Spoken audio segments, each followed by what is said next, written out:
Uma ótima tarde a todos. Começamos agora a segunda edição do Agricultura BR ao vivo para todo o Brasil. Sempre um prazer enorme estar com o produtor rural, levando a ele informações e aquelas situações que são importantes para o seu negócio. Lembrando que o Canal do Boi você acompanha pelas antenas parabólicas em todo o país, também pela NET Claro TV, nos canais 190 e 690. Você está nos acompanhando ao vivo também pela internet, no mais importante portal do agronegócio brasileiro, sba1.com, notícias, informações, bons negócios. Você vê por aqui, é claro, o Canal do Boi e o Agro Canal ao vivo também, a programação das emissoras. Você está nos acompanhando também pelo Facebook, na página do Canal do Boi, também todas as outras páginas que levam o programa Agricultura BR para todo o Brasil e para fora do país. Obrigado a todos por estarem compartilhando aí o nosso programa. Você também pode nos acompanhar pela TV por assinatura Neo TV no Paraguai e no Brasil. E a partir deste momento, sinal aberto no estado de Mato Grosso do Sul, TV Imaculada Conceição, linkada aqui no Agricultura BR. Sejam todos bem-vindos. Começo o programa de hoje falando sobre mercado de carne e vou começar falando a respeito do que acontece com carne suína lá na China. E vou falar o seguinte, só para você entender, vou falar de suíno na China, produção deles, que caiu, tá? Caiu 3,33%, caiu menos do que aquilo que se esperava. Depois eu vou falar de consumo de carne bovina por lá e o que vem acontecendo com os preços da carne bovina aqui no Brasil. Mas como eu disse, começo falando a respeito da produção de carne suína na China.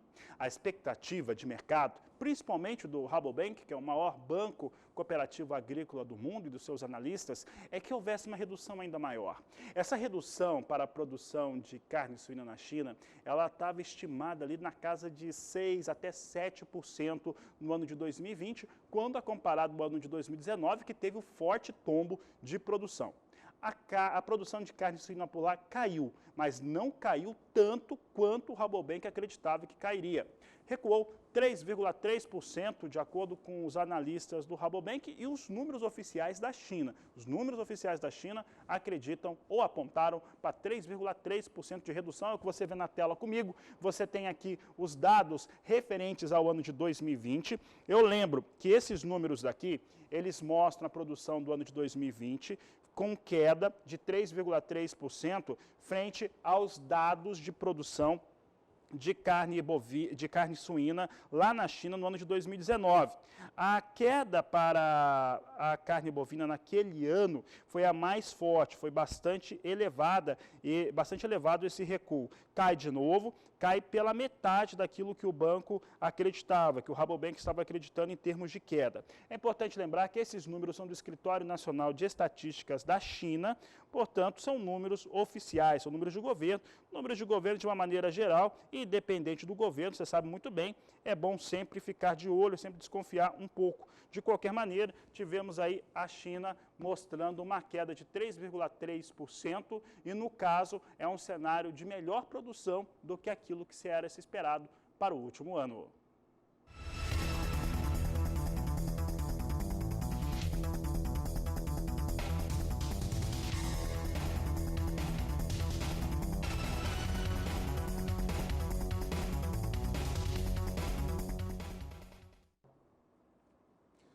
Já que falamos de China, agora a gente vem para aquela parte que é muito relevante para o produtor rural, principalmente para o telespectador do Canal do Boi. Olha, o que a China vai consumir de carne bovina?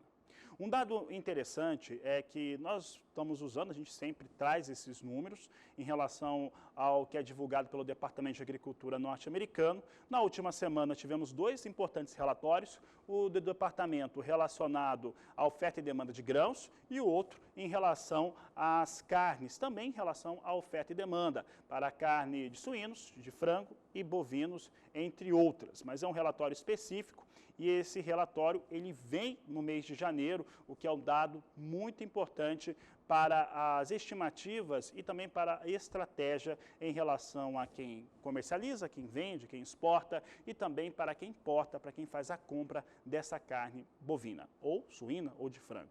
Trazemos o foco aqui sobre a carne bovina. Nós vamos trazer os números que foram divulgados pelo Departamento de Agricultura norte-americano em relação ao consumo chinês de 2017 até a expectativa de 2021. Você vai observar que há duas expectativas para 2021.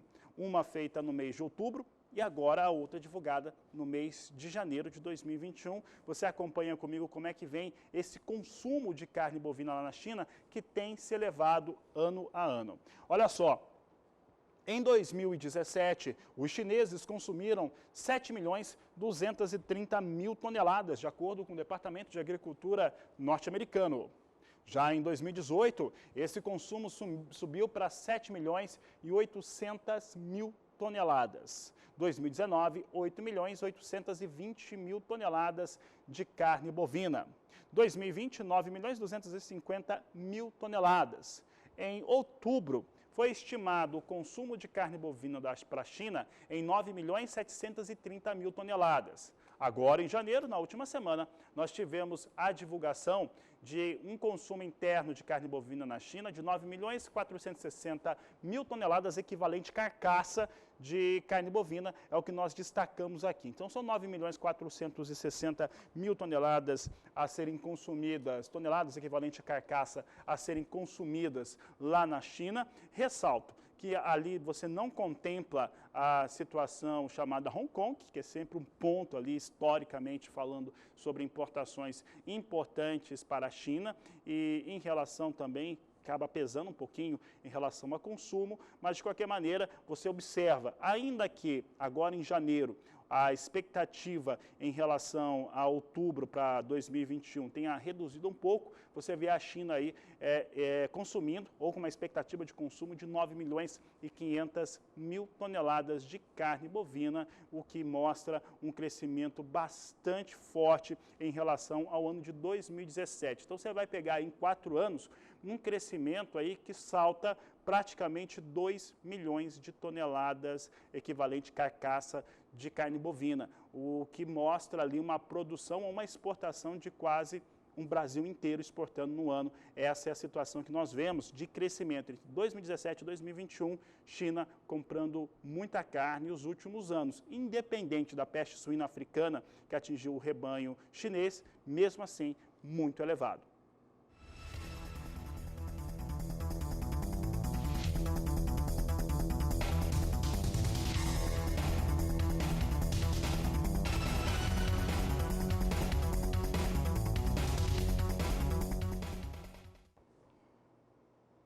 Eu vou falar agora de arroba de boi gordo e também daquela marca, R$300. R$300 arroba, de acordo com algumas fontes que nós consultamos diariamente aqui no canal do Boi, na equipe da Agricultura BR, esses números foram atingidos. Os valores foram atingidos na última sexta-feira, teve negócios na casa de R$300 e até passando disso. É importante lembrar ao telespectador aqui do Agricultura BR, do canal do Boi, para o pecuarista, que esses números, quando a gente fala que chegou a R$300, ainda não são valores médios. Esses não são valores médios, são valores que foram atingidos por alguns lotes de alguns pecuaristas que tinham lotes muito bem acabados, evidentemente, com uma certa quantidade de animais e com uma boa negociação. Mas não há dúvida que há uma forte dificuldade da indústria frigorífica de ter animais para abate. Isso tem provocado uma disputa no mercado interno, no estado de São Paulo, de Minas Gerais, no Mato Grosso do Sul, nesses 3 estados principalmente, Goiás também, e Mato Grosso também está acontecendo alguma coisa nesse sentido. Mas o fato é que isso tem puxado os valores da arroba do boi gordo na maior parte dos estados para cima e a média nacional também vem subindo. Nós vamos mostrar agora os números que foram divulgados pelo GPB, o grupo de produtores que traz também conosco aqui no canal do Boi regularmente valores a são negociados, também as suas escalas. Você vai ver aqui no acompanhamento os estados, valores médios que foram negociados pelos produtores do GPB e também quantos dias que se tem de escala de acordo com o grupo. Veja só comigo como é que vem essa história aqui que nós estamos contando. Nós temos o boletim diário, esse da última semana, evidentemente. Goiás vindo ali com R$ 277,66, variação positiva de 0,65%, vem com a pior situação de escala, apenas 2,8 dias garantidos, menos de 3 dias. Mato Grosso tem quase 6 dias de escala garantido, R$ 273,22 o valor da arroba, praticamente estável, né, com 0,05%. Estabilidade no Mato Grosso do Sul, R$ 269,96, com 5 dias de escala garantido. E São Paulo, a R$ 289,15 na média das negociações desses produtores, uma alta de 1,98%, com 5,2 dias garantidos de escala. São os números do GPB em relação aos valores negociados com boi gordo pelos membros deste grupo. Por outro lado, destacamos que outras fontes vão nos apresentando números e os números vão mostrando médias até maiores do que essa que a gente está trazendo. Ali são as médias do grupo, mas as escalas, a partir do momento que os frigoríficos pagaram mais, começaram a melhorar um pouco também.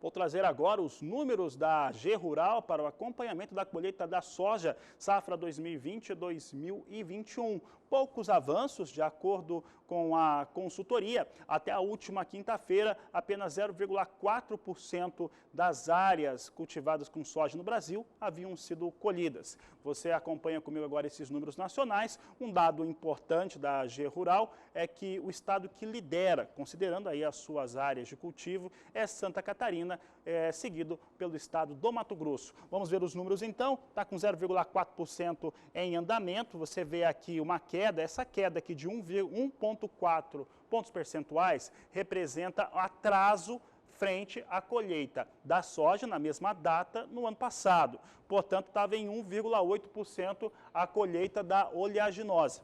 A estimativa de produção da AG Rural está em 131.700.000 toneladas de soja, é o que o Agricultura BR vai destacando para você por aqui, mostrando como é que vem a situação para a soja, que melhorou bastante em relação a alguns fatores que são relacionados ao elemento climático e também em relação à umidade de solo. Inclusive, nesta próxima terça-feira, o Felipe Reis, da Geocis, participa conosco para falar a respeito desse assunto, né? Como que melhorou bastante a questão de umidade de solo e isso recuperou algumas áreas de produção. Entretanto, de acordo com a AG Rural, algumas áreas de produção no Brasil ainda têm alguma pressão relacionada à falta de umidade no solo. De um modo geral, essas irregularidades estão no Rio Grande do Sul, no Maranhão e no Tocantins, de acordo com a consultoria.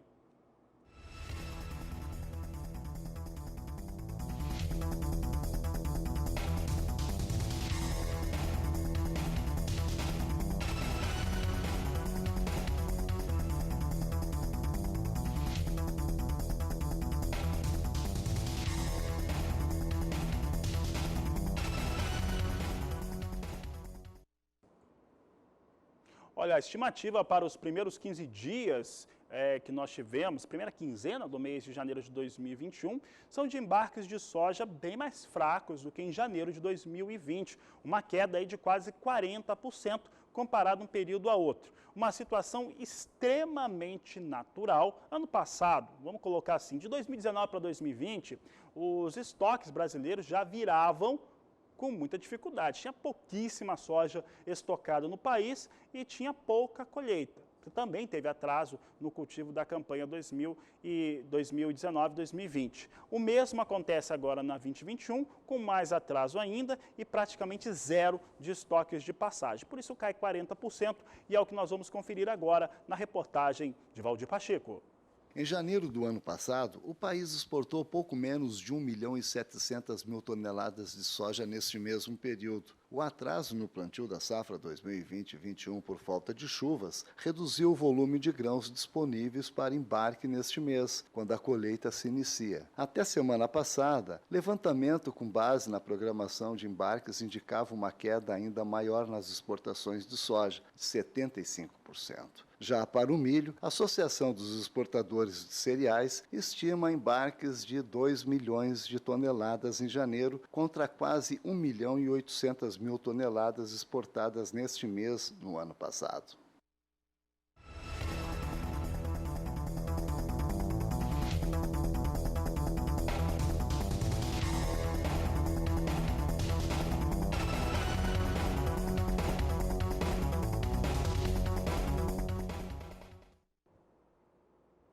Seguimos falando de soja, agora vamos saber como é que vem o desempenho da oleaginosa lá no estado de Goiás. Para falar a respeito deste assunto, vou conversar agora pela internet com meu amigo Adriano Barzotto, presidente da ProSoja Goiana.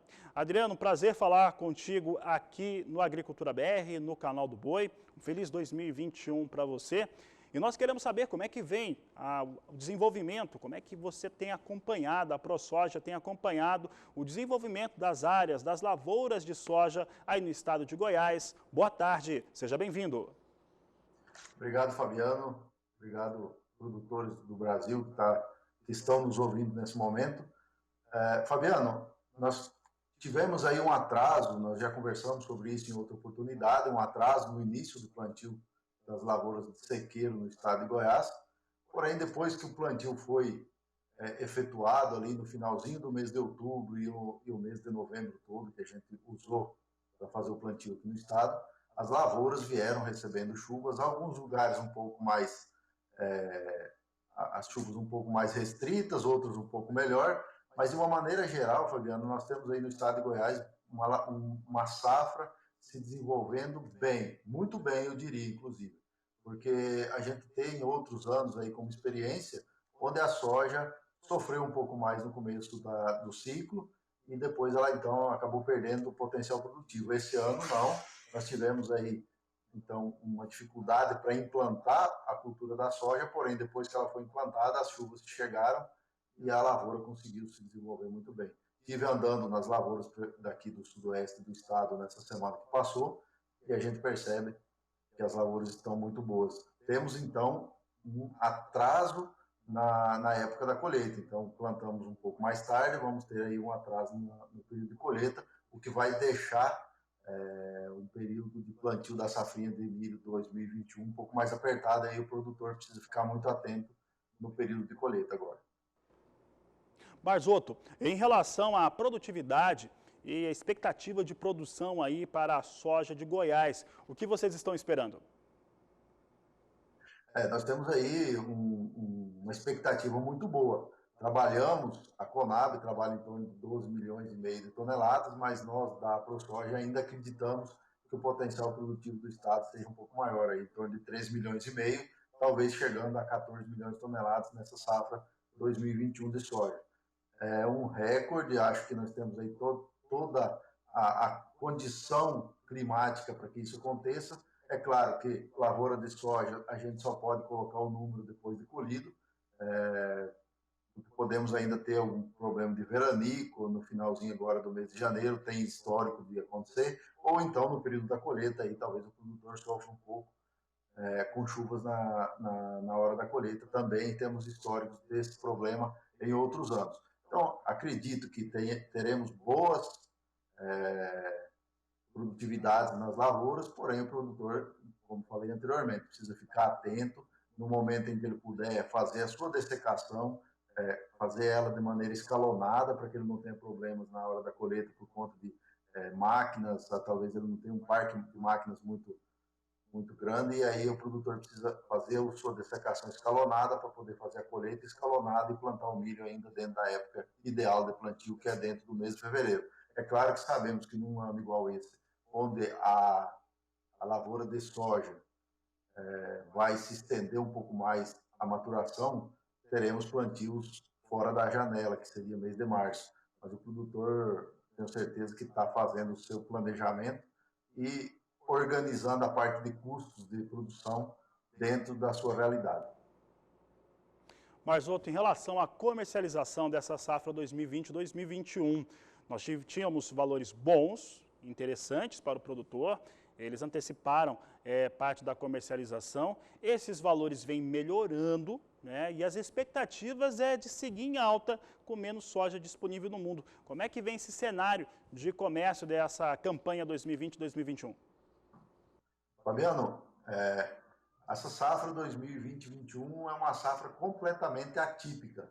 Começamos a fazer as vendas lá no começo do período que se inicia as vendas de soja futura, que é mês de março, abril do ano de 2020, com preços em torno de R$ 80, R$ 77, R$ 80. considerávamos um preço excelente na época, o produtor foi avançando, porque ele tem a necessidade de fazer a comercialização antecipada, pelo menos do seu custo de produção, para garantir o custo de produção. A soja foi se elevando de preço, o produtor aproveitando essa alta. Quando a soja atingiu o patamar de R$ 100 por saca de soja, o produtor aproveitou e fez boas comercializações naquele momento. E a partir daí, com o aumento da demanda da soja no mundo, a soja não parou de subir. E o produtor, então, foi também fazendo comercializações e chegando ao momento agora em que estamos em torno de 65% da soja já vendida antecipadamente. Sabemos que o produtor talvez perdeu boas oportunidades aí depois que a soja passou de R$ 100. Porém, temos que ter a maturidade de entender que naquele momento onde a soja foi vendida abaixo de 100, também era um preço atrativo e o produtor agora precisa cumprir os seus contratos, entregar a sua soja para os compradores para que no ano que vem possa ter a credibilidade e poder fazer novas vendas antecipadas sem problemas de restrições aí na questão da comercialização. Tá certo. Obrigado, Adriano Barzotto, tá certo? Obrigado pela sua participação. Sucesso aí com as ações do produtor de soja de Goiás e, claro, da ProSoja Goiana. Você acompanha conosco agora como é que vem as cotações da oleaginosa no estado de Goiás.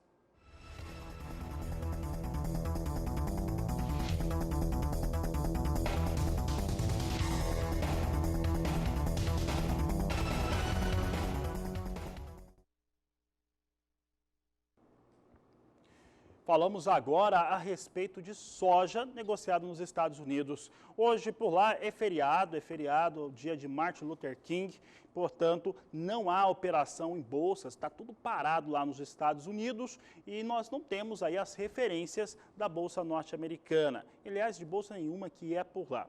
O que nós temos é uma expectativa ainda melhor em relação à reabertura dos negócios nesta próxima terça-feira e hoje estamos sem essa referência. Então, não tem soja em Chicago? Também nesta segunda-feira não teremos negócios com soja nos portos brasileiros. Nós vamos mostrar agora, aqui no Agricultura BR, como é que foi a última semana.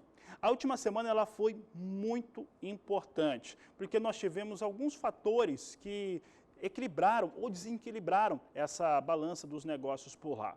A primeira delas, que podemos destacar, está em torno da situação causada pelo relatório de oferta e demanda do Departamento de Agricultura dos Estados Unidos. Se esperava que esse relatório fizesse o que fez.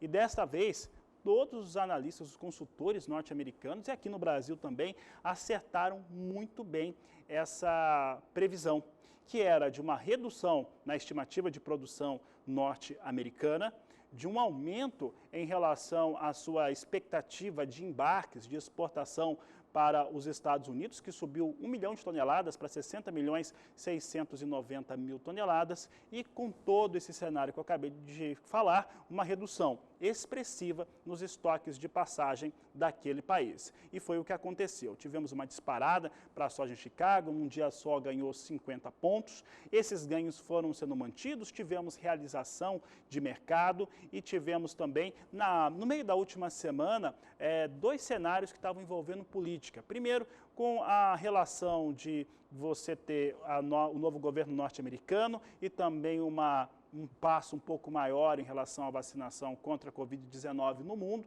isso animou mercados. Depois teve o pacote ali de ajuda do governo norte-americano, do presidente Joe Biden, o mercado se assustou um pouco e acabou assustando também outras situações, o dólar disparou, isso mexeu também com o mercado de soja. O fim das contas é que soja fechou com 50 pontos de ganho no mais curto prazo, é por isso que eu destaco aqui a posição de março e o seu acompanhamento na última semana. Veja só como é que se comportou esse contrato de acordo com o que foi apurado junto à Bolsa de Chicago.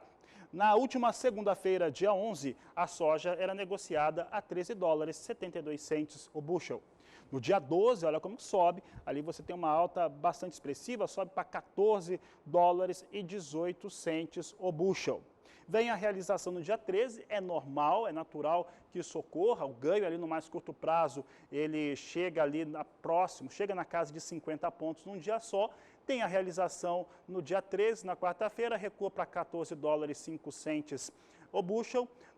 Na quinta-feira volta a subir, porque os perfis são que se eleve mesmo os negócios com soja em Chicago, trazendo os valores para cima, porque tem pouca soja no mundo e uma demanda maior. Então, soja na quinta-feira sobe para 14 dólares e 32 centes o bushel.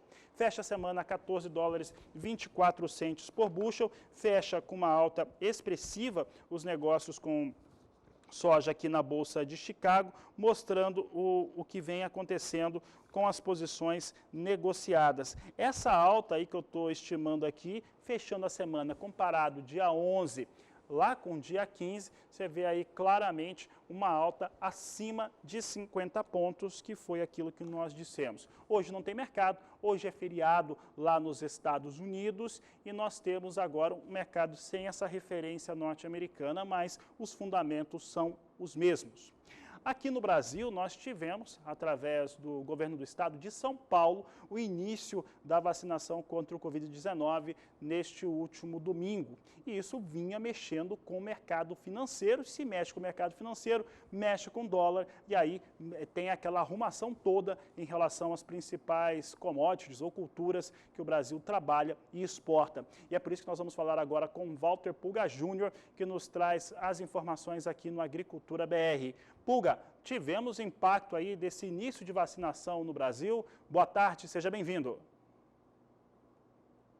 Boa tarde a todos. Tivemos sim, viu? O dólar retomou trajetória de baixa, chegou a arrasar fundo agora há pouco, viu? O dólar chegou a cair, olha, eu tenho no painel agora, neste momento a queda do dólar é de aproximadamente 0,75%, quase 0,74%. Veja, já está na faixa de 5,26. E por que o dólar cede? O dólar cede porque há uma expectativa em todo o mundo e aqui também de que a vacinação começa para valer. Começou já neste domingo e conforme anunciado pelo ministro da Saúde, Eduardo Pazuello, deve trazer, lógico, e trouxe, né, um alívio para o mercado de câmbio. Agora, a moeda norte-americana ainda continuou muito valorizada, viu? Tem uma valorização superior a 25%, considerando aí os últimos 12 meses.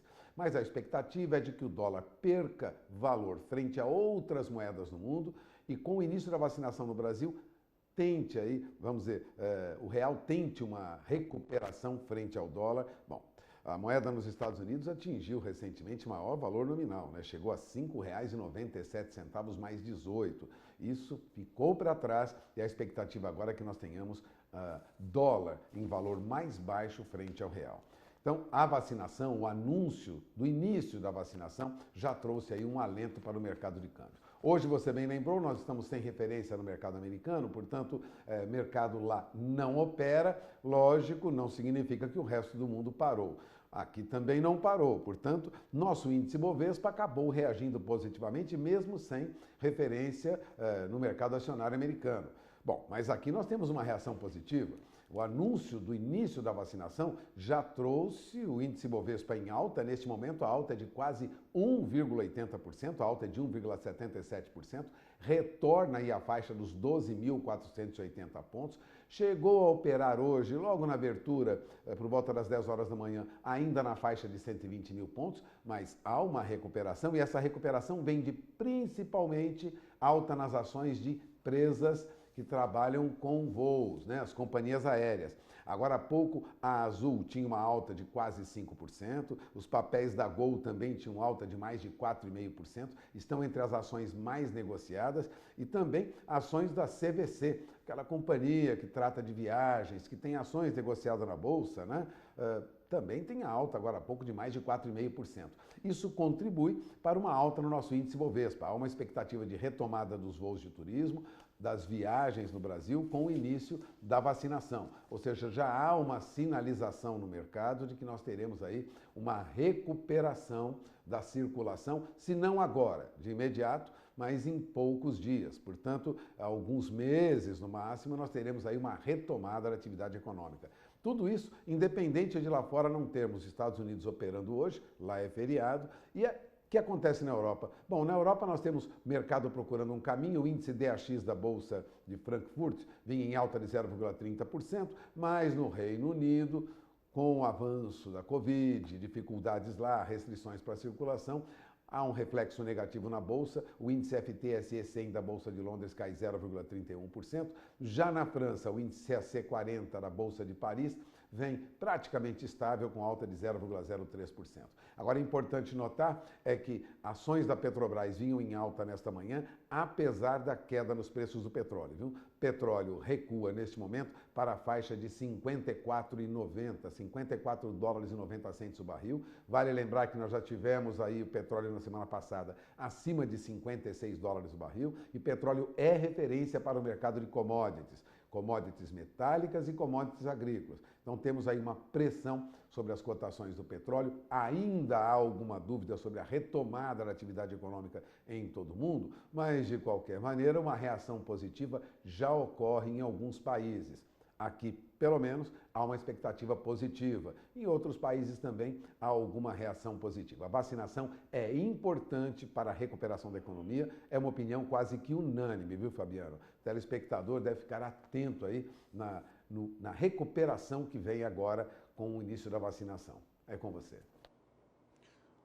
Obrigado, Walter Pulga. Daqui a pouco ele volta aqui no Agricultura BR.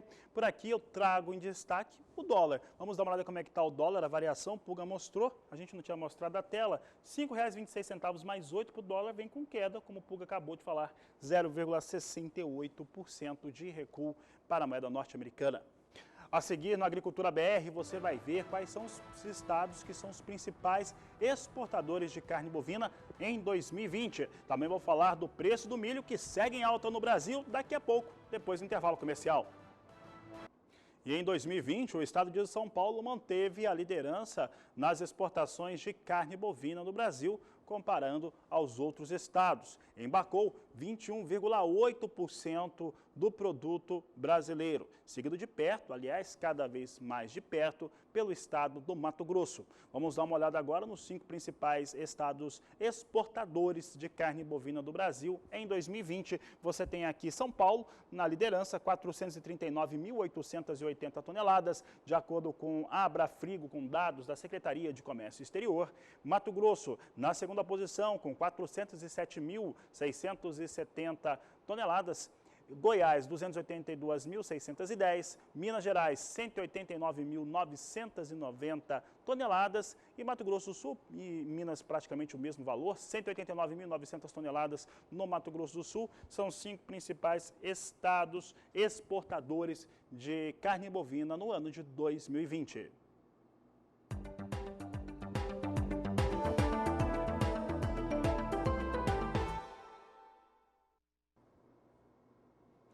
E de acordo com o indicador CPEA, os valores do milho seguem em elevação. Esses números eles são motivados principalmente com uma produção de milho menor no Brasil nesta primeira safra e uma demanda crescente e faz com que os estoques brasileiros fiquem muito baixos. O milho disponível continua numa situação bastante precária, o que faz com que o cereal suba em praticamente todo o país, de acordo com os dados divulgados pelo CPEA.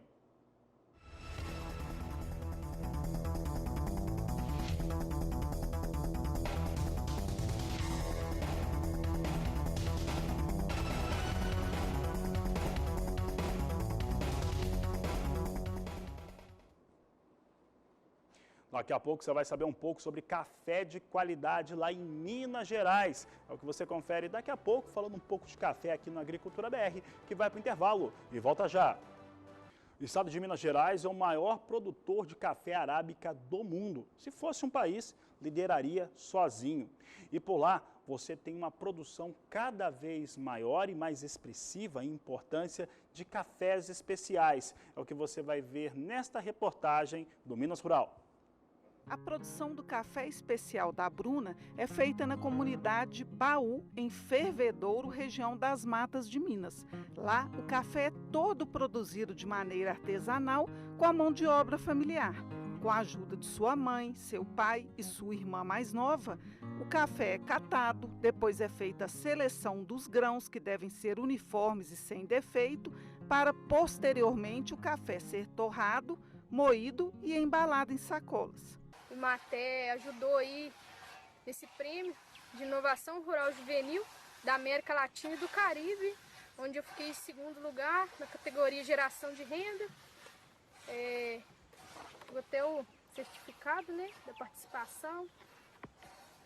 E nós ficamos muito felizes aí com essa colocação, né, levando o nome do meu café, que é o Café Especial da Bruna. Eu sou Maria Betânia, irmã da Bruna. Eu ajudo na colheita do café na lavoura e na seleção dos grãos no terreiro suspenso. Estou lavando café. Lavando café aqui para ver se der um café melhor, não pega um preço melhor. Põe o café lá, traz ele, faz a lavagem, joga aqui e a gente faz a seleção dos verdes aqui no terreiro suspenso, que a gente faz para ficar melhor o café, né? Dar um café melhor, então a gente faz esse processo aqui no terreiro. Tudo começou em 2019, após a construção de um terreiro suspenso. Os desafios de mudar o modo de produção na propriedade foram muitos e, para isso, Bruna teve a ajuda do técnico da EMATER. Tanto incentivo serviu de estímulo para que Bruna disputasse a final do concurso promovido pelo Fundo Internacional de Desenvolvimento Agrícola, FIDA, da Organização das Nações Unidas, ONU, na categoria Geração de Renda. Desde quando fizemos a inscrição da Bruna, nosso objetivo era divulgar o café especial da Bruna e, de carona, mostrar que Fervedouro é um município produtor de café, inserido na região Matas de Minas, com produtores qualificados, dedicados e produzindo cafés com muita qualidade. Apesar de ser trabalhoso, a cafeicultora não se arrepende de ter investido no segmento de cafés especiais. O preço da saca do café especial da Bruna foi vendido a R$1.000, mais do que o dobro da saca convencional. E a comercialização é feita por meio de redes sociais, Instagram e Facebook, além do WhatsApp.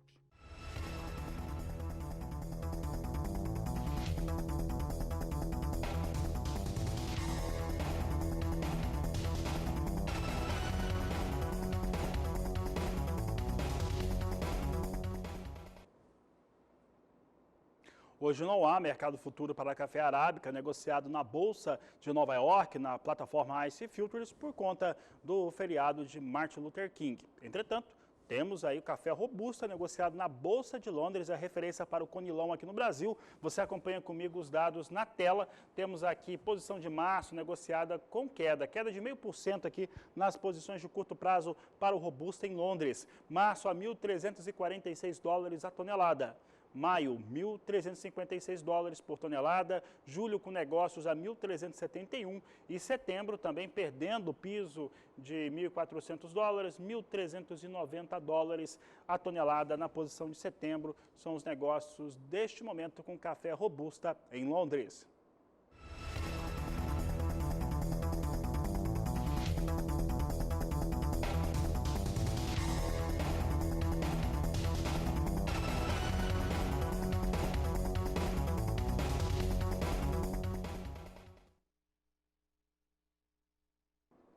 Daqui a pouco nós vamos falar de arroz e feijão aqui no Agricultura BR. Tanto o arroz quanto o feijão vêm com valores em alta no Brasil. Assuntos de logo mais aqui no Agricultura BR.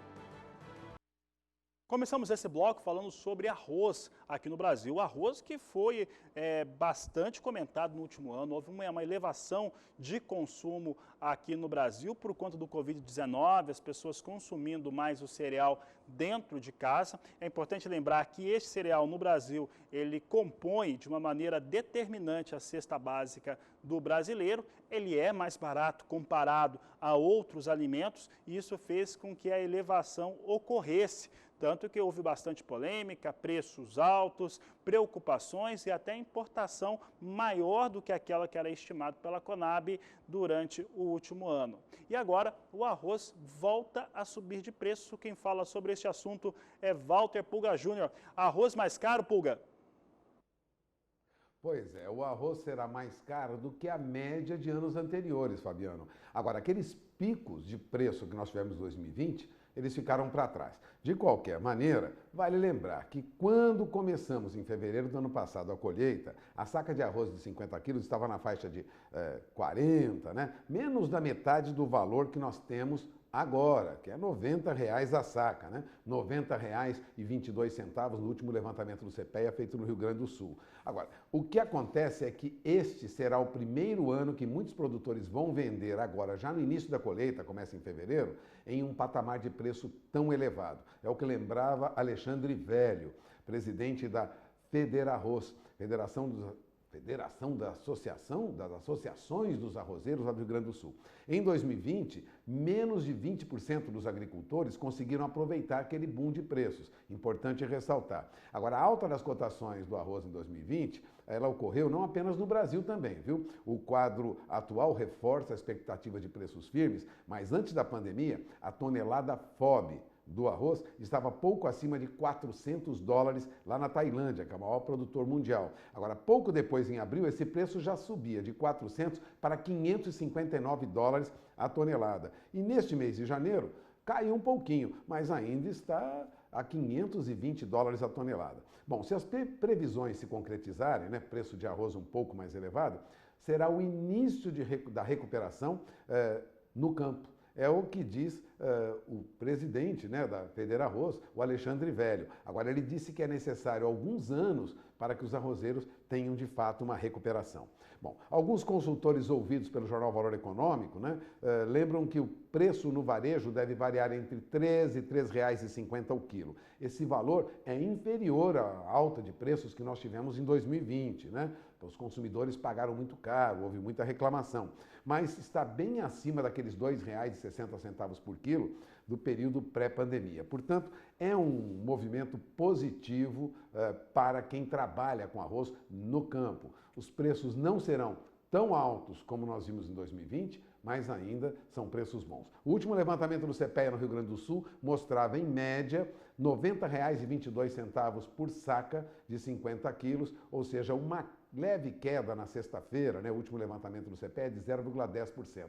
Agora, neste mês, segundo o CPEA, no Rio Grande do Sul, o arroz perde 3,93%. Lembrando que é o levantamento para arroz em casca, em reais, né, lá no Rio Grande do Sul. Então, de olho na informação, arrozeiro, porque não teremos os preços muito altos que tivemos em 2020, mas mesmo assim são preços muito bons para quem está começando a colheita agora em fevereiro.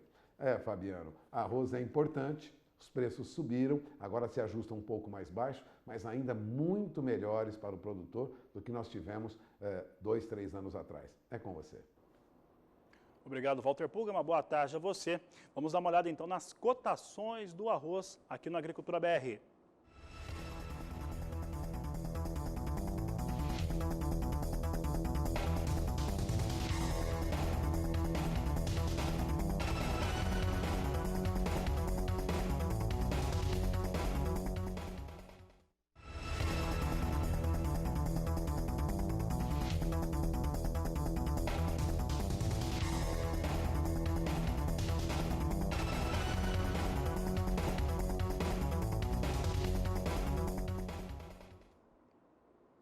E quem esperava a queda de preço para o feijão carioca acabou frustrado.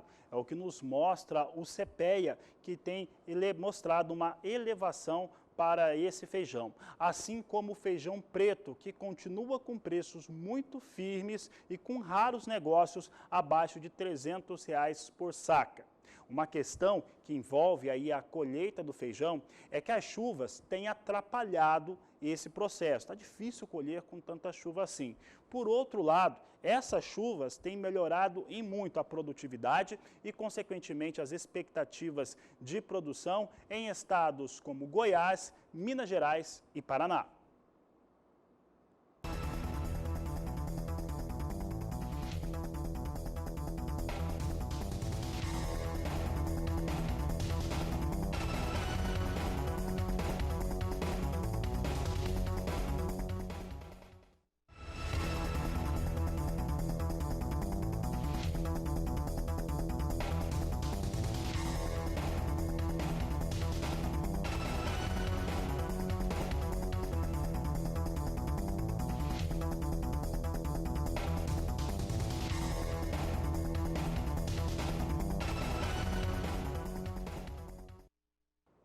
A seguir, você vai ver que o Garantia Safra pago a agricultores familiares será feito em apenas parcela única de R$ 850.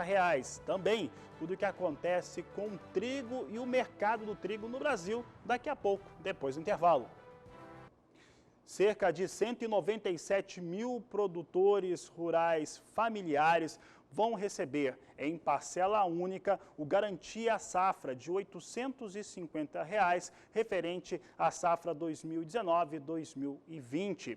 Esses produtores estão em 249 municípios repartidos em 8 estados brasileiros. Foi o que garantiu a publicação em Diário Oficial da União nesta segunda-feira, dia 18 de janeiro. Os primeiro grupo de estados a receberem contemplam o estado de Alagoas, da Bahia, Pernambuco, também os estados aqui da Paraíba, Minas Gerais e Maranhão. O montante desses estados totaliza R$ 168 milhões.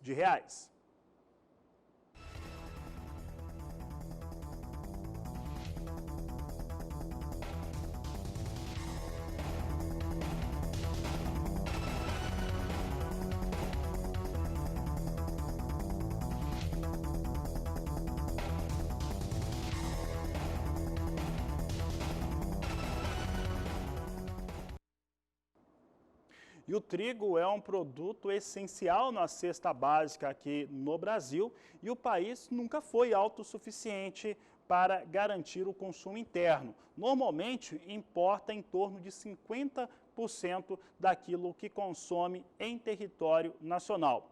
Entretanto, o Brasil tem aí potencial para evoluir na produção de trigo, é o que nós vamos acompanhar na reportagem de Mauro Andrade.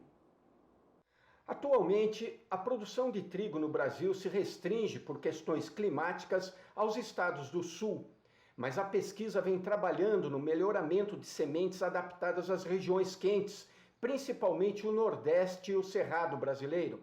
Caso essa iniciativa tenha sucesso, o Brasil poderá se tornar, num futuro próximo, um grande exportador deste importante cereal que é o trigo. Vamos escutar a opinião de Daniel Kimmel, ele é presidente do Sindicato de Trigos aqui do Paraná. Primeiramente, obrigado pelo convite. Daniel Kimmel, presidente do Sindicato do Trigo do Paraná. Sobre o trigo nacional, os moinhos estão muito satisfeitos com o trigo nacional, porque ele evoluiu muito nos últimos 10 anos.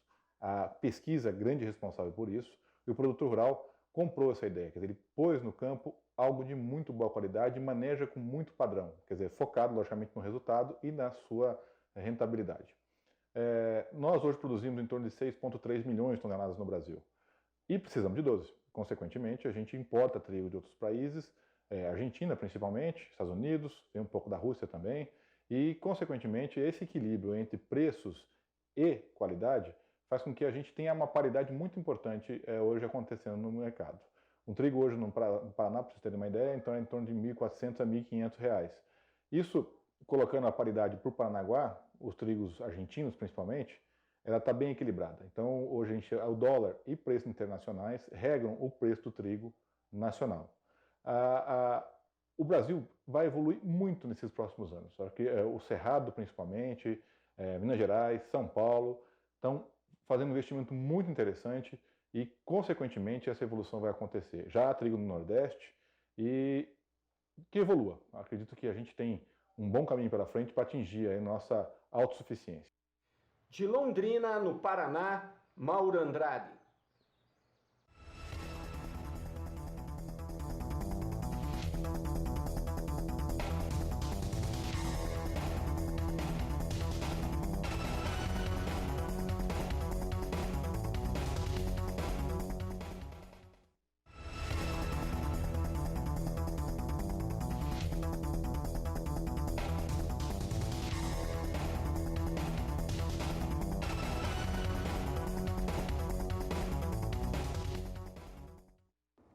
Nós vamos para o intervalo comercial. Daqui a pouco você vai conhecer uma produção de tomate orgânico lá no estado do Paraná.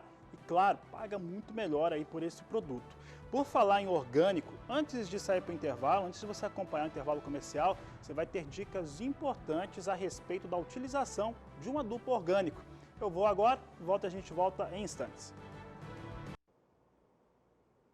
E de acordo com a Associação de Produtores de Orgânicos, a Organis, em 2020, houve, em algumas regiões do Brasil, um aumento no consumo de produtos orgânicos na ordem de 42%. Na esteira dessa elevação, dessa procura e demanda, também cresceu a produção, que vem cada vez mais se profissionalizando e elevando as suas escalas. O repórter Mauro Andrade visitou uma área de produção de tomates orgânicos em Rolândia, no interior do estado do Paraná, e você acompanha agora. A produção orgânica é uma técnica que se preocupa com a saúde dos seres humanos, das plantas, dos animais, usa insumos que agridem menos o ambiente. Nós vamos conversar com Felipe Furlan, engenheiro agrônomo do IDR Paraná e que dá assistência a produtores orgânicos aqui da região do norte do Paraná. A região de Rolândia, que faz parte da macro-região de Londrina, ela vem com grande demanda na produção de orgânicos.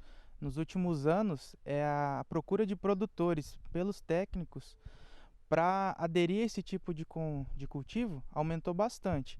Isso vai devido à demanda do consumidor, políticas públicas do governo e a facilidade que está ficando mais acessível ao produtor. Ser produtor orgânico hoje não é mais nos mesmos moldes de que alguns anos atrás. Hoje em dia é mais fácil, o produtor tem mais acesso, o interesse tanto dele quanto do consumidor final tem aumentado bastante. Com o aumento no consumo de produtos orgânicos, cresce também o número de produtores interessados nesta técnica de cultivo. Só que para isso, o produtor deve adotar as práticas de manejo do sistema orgânico. Quando há interesse do produtor em aderir a esse novo sistema de cultivo, o primeiro aspecto que nós buscamos é ver se o produtor realmente tem interesse em mudar a sua forma de trabalho. Por quê? Assim como no convencional, o orgânico tem certos pontos que têm que ser cumpridos. E para isso atingir um nível de sucesso que tanto o técnico quanto o produtor desejam, precisa de uma mudança de pensamento. Você vê que as técnicas antigas não podem ser replicadas. Quando eu digo isso, eu falo em questão dos insumos utilizados, tem que ser substituído, a forma de monitoramento da lavoura tem que ser mais intensa e sempre buscar produtos certificados pelo Ministério da Agricultura, que são permitidos para o cultivo nesse sistema. As formas de manejo da agricultura orgânica, especificamente para tomaticultura, ela nada mais é do que uma adaptação do que o pessoal fazia no cultivo convencional. Mas essa adaptação funciona de que forma? A gente procura substituir o que era do convencional e que não tem registro para o orgânico para alternativas que supram a necessidade da planta. A fertilização, a base nossa é esterco, bovino e de frango, e a gente usa adubos solúveis, mas permitidos pela legislação. Então todos os produtos utilizados na lavoura precisam ter selo do IBD que confirmam a sua procedência. O manejo de praga ele tem que ser um pouco mais intenso no sentido do monitoramento. A gente vai tentar agir de forma preventiva para que essa praga não entre e cause danos irreversíveis. O controle é feito com produtos biológicos. A propriedade usa basicamente o produto Turicide e o Boveril, que são agentes biológicos no controle de pragas.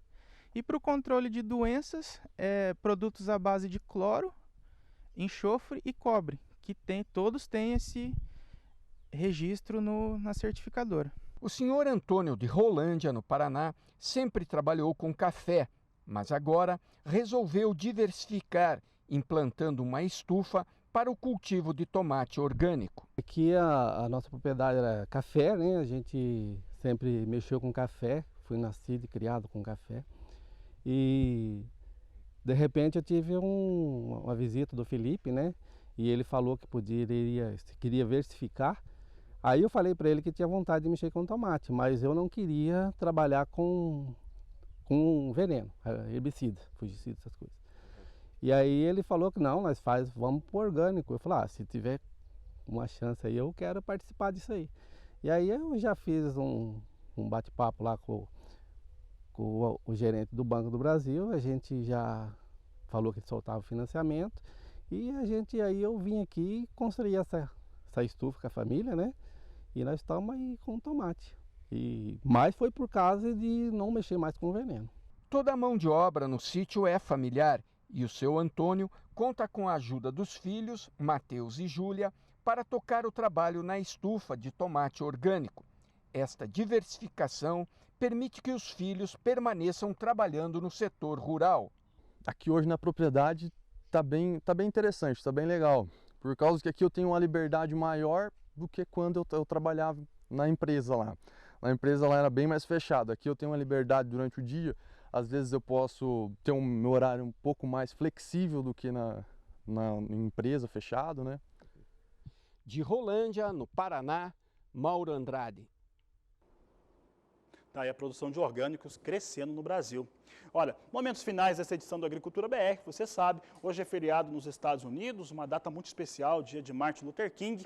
Você vai acompanhar comigo como é que vem o dólar. Não tem referência norte-americana, mas a referência brasileira traz o dólar para baixo por conta do início da vacinação contra o Covid-19 no país. Veja como é que vem o dólar agora. O dólar vem recuando para R$ 5,25 mais 5, queda nesse momento de 0,92%. Com essas informações, eu encerro essa edição do Agricultura BR por aqui. Volto logo mais na terceira edição, às 16 horas, no horário de Brasília. A todos uma excelente tarde, um grande abraço e até mais.